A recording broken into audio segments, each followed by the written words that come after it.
In the beginning of our film, we used the Lionsgate introduction in order to make it look more professional. We also thought it used conventions of existing media that we researched and linked to audience and creates excitement for the rest of the film.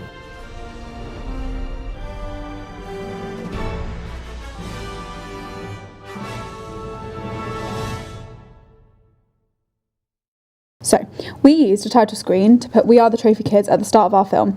We felt this follows how other teen media products opens and introduces their film. We also wanted to make an overall brand for our product, so we used the same font throughout the product. This links to the Hunger Games franchise, so we're using conventions of similar media texts. So, also during the panning at the start, we used different varying pace to reflect their revision techniques. So, by using different pace, it reflects how they're feeling and their emotions in the situation. For example, Harriet's is a bit faster because she's more stressed out for external reasons because of her mum stressing her out about it.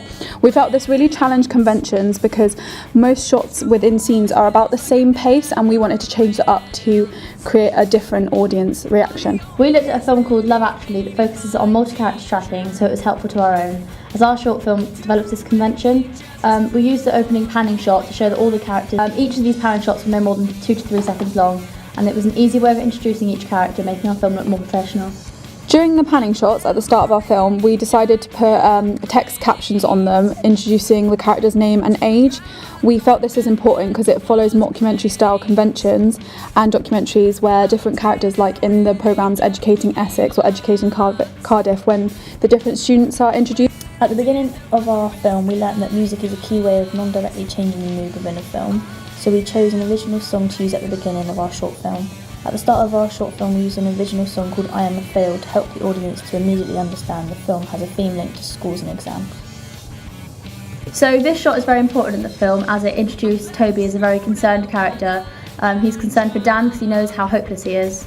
We deliberately use this close-up of the text to encode our film following Stuart Hall's theory to ensure that we get the preferred reading from the audience. We use different teen genre conventions within our short film, such as stereotypical characters, so we used Dan Reynolds as a late teen so the audience were able to relate to him. We used a close-up over-the-shoulder shot to allow the audience to feel more up-close and personal with the characters and allow them to feel involved with the scene. We especially used it here so the audience could read the emotions of the character Harriet while she's being interrogated by her very strict mum in the car journey to school. This will allow the audience to begin to understand why Harriet is so stressed out about her psychology exam, because there are massive amounts of pressure being put on her by her mum. We also use this convention from the Educating Essex series, as they use this in their interview scenes to allow the audience to understand how the students are filming, so we decided to use this in our film. In this scene, there's a clear juxtaposition between Yazzie and Lily's characters. We took this convention from Skins. For example, a lot of the characters featured, such as Cook, Freddie and JJ, all juxtapose each other, as well as Chris and Zhao. This really brings out their different individual character traits, as it shows Lily being more stressed out and Yazzie being very calm. It makes it very clear what their character is like. So also within this scene, we wanted Lily to be speaking about the exam because this automatically introduces her to the audience that she is the stressed character, and also kind of introduces our overall message of the theme that exams are quite a stressful process to go through. The main editing convention that we've gained from Educating Ethics is the jump cuts that are used between quick short scenes. These have been used to demonstrate the chaotic and busy school atmosphere and also the stress that the pupils may be under. This follows the same pace and genre as our own film, so we decided to use this convention. Due to this, we shot a variety of different scenes, including footsteps, students walking, which we time-lapsed, typing and the school bell ringing. We considered the mise-en-scene in this scene, and it's shown through the use of a psychology presentation, and it also hints at the school theme, which follows conventions of teen genre as they're usually set at school. We felt this was like more reflective of reality, this entire scene, because normally within the education system in England they use early morning revisions before the exams, so we took inspiration and developed the conventions of this from Educating Essex. So this is when Dan shows up late, so we wanted to then continue his stereotypical character traits throughout the film. Tell me, Dan, who conducted the monkey study of attachment? Lorenz? Incorrect. Take a seat, Mr. Reynolds. Lorenz did not carry out the monkey study of attachment. Yazzie, what animal did Lorenz study? Geese. Yeah, correct. Now, Mr. Reynolds, should you wish to pass my subject and actually achieve an A-level in psychology, I suggest you take out a textbook and pay some attention. So we used the close-up and the voiceover clip of the teacher because we felt like it really kind of highlighted the stress that teachers are put under. This is not often something that's used in the media or in film, so we felt like we really challenged this convention. Also, we used a voiceover instead of her just speaking because it reflects the inner thought she's having, and we felt this follows the conventions of a stereotypical voiceover clip. We used this shot of the exam sign to show a clear transition into the next scene and also sets the mood as well as creating semiotics. The heartbeat used in this builds tensions and allows the audience to experience the pressures of exam. After watching and analysing multiple episodes of Educating Essex, we also learnt that tracking shots are a key shot that can be used to make the audience feel as though they are part of the film, again making it look more realistic. We decided to incorporate this shot into our own film. We did this in the exam scene where we followed the character of Yazzie into her exam. This was a good shot to use at this point as it was the moment that the film's been building up to, so the audience were able to follow Yazzie and feel the same emotions which she did at this very stressful time. Vigilator to wear casual clothes to reflect reality. Also, the dialogue that she says within the scene directly recites the rules of a normal exam, and we felt like this really set up the scene well because it gets the audience to feel like they're there and they're going through like the process of what it's like on exam day. So, in the example scene, we considered mise-en-scene quite considerably. So, what we did is we set up a whiteboard with all the different timings on and the centre number and etc. We printed off exam papers of the psychology exam and we set up all the desks like it would be in a real exam. We felt this was really important because it uses the style of a documentary genre, and we wanted to follow those conventions because we wanted to make sure that that scene reflected most like reality, because we wanted our audience to understand how the characters were feeling at that point in time. Within our short film, we used a dolly shot during the exam scene to show how everyone deals with exams differently and gives like the audience an up close and personal look at the audience. This links to the message of our film. When looking at Hollywood films, we found an example of parallel editing in The Hunger Games. However, we decided to challenge this and use a dolly shot instead. This shot is a two-shot, and it's quite important in our film because this is where the character of Toby comes from the background of the film to the foreground. This is definitely the climactic turning point of the story, as it shows Toby's caring nature leads to his downfall. And it foreshadows later events within the film. 20.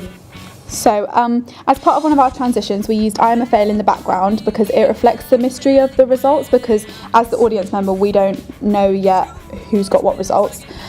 We used a time-lapse transition instead of a title screen because we wanted to be unique and challenge conventions, because normally within films, they just use a title screen with some text explaining what's happening. By using a tracking shot at this part, the audience are able to see the teacher's impact, so how the results will affect them, not just the students. Following on from this, when the teacher character says you, it's specifically made anonymous because we wanted to follow Roland Barthes' Enigma code, because we wanted to keep that a bit of mystery to for the audience so they can understand later on in the film. We took inspiration from the film 21 and Over, as in this film you realise something the second time around you're watching it. So we wanted the audience to have a different opinion of the film second time round, realising that this you is Toby, and realising that the cut from the teacher saying the you he's going to be so disappointed to straight to him saying his name. Dan Reynolds.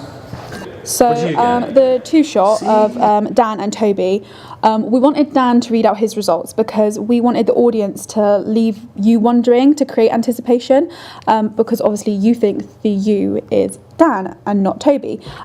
We wanted to use this as like a plot twist because we wanted to develop a stereotypical film convention that's used normally within the media. We set the scene inside an example where we ourselves receive our exam results, so this showed the audience how it's far more realistic to them. This would also help our target audience to feel more involved within the film. In addition to this, we ensured that each of the 5 characters, Yazzie, Lily, Toby, Harriet and Dan, were all wearing summary costumes, so this matched the mise-en-scene due to the time of the year it was. This small addition to mise-en-scene again helps to create a more realistic feel for the audience viewing our film.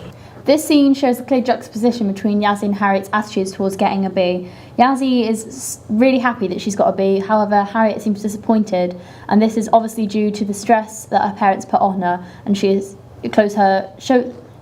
it shows her clear disappointment that she did not get an A or an A star. Within the scene near the end of the film where Toby is on his own walking down the corridor, we decided to change the filter on it, so we changed the temperature to a blue filter.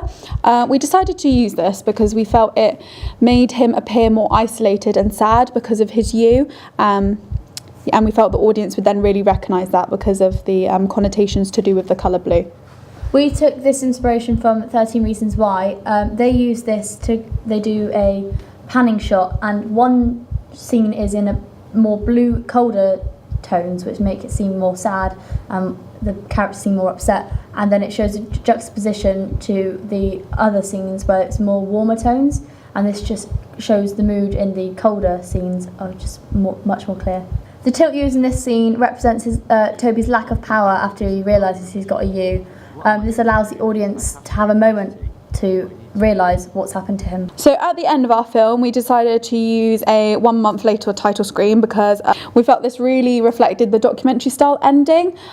This is obviously apparent in programmes like Educating Essex and First Dates, and it shows a parallel editing of where the students are now. So we felt this was really important because this kind of rounded up the overall message of our film. We then used a different song at the end of our film called Every Day. This song set a completely different mood and helped represent the idea of an equilibrium at the end, so this supports Toby Wolf's theory. The song at the end was far more joyful and happy, supporting the message given through our film that exams aren't the end of everything. We took Stuart Hall's theory of semiotics into serious consideration also. From doing our existing product research into other theorists, we discovered how important semiotics are in setting the mood for our film.